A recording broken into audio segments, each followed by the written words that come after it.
अवाम के लिए बड़ा रिलीफ। हुकूमत ने पेट्रोल की कीमत में कमी का ऐलान कर दिया। वफाकी वजीर खजाना इसहाक डार ने अगले 15 दिनों के लिए पेट्रोलियम मसनूआत की नई कीमतों का ऐलान कर दिया, जिसके मुताबिक पेट्रोल की कीमत में 8 रुपए फी लीटर कमी की गई है और पेट्रोल की फी लीटर कीमत 262 रुपए हो गई है, जबकि हाई स्पीड डीजल की कीमत 258 रुपए से कम करके 253 कर दी गई। हुकूमत ने हाई स्पीड डीजल की कीमत में 5 रुपए फी लीटर कमी का ऐलान किया है। दूसरी जानिब लाइट डीजल की कीमत में 5 रुपए फी लीटर कमी का ऐलान किया गया, जबकि मिट्टी के तेल की कीमत में कोई रद्दोबदल नहीं किया जा रहा। वजीर खजाना इसहाक डार का कहना है कि आवाम को हर मुमकिन सहूलियात देंगे। वाज़ेह रहे कि कीमतों का इतलाक गुज़िश्ता रात 12 बजे से हो गया है।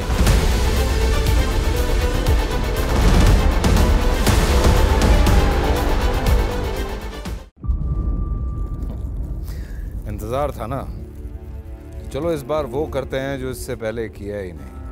किस्मत की आंखों में आंखें डाल के जीतना होगा।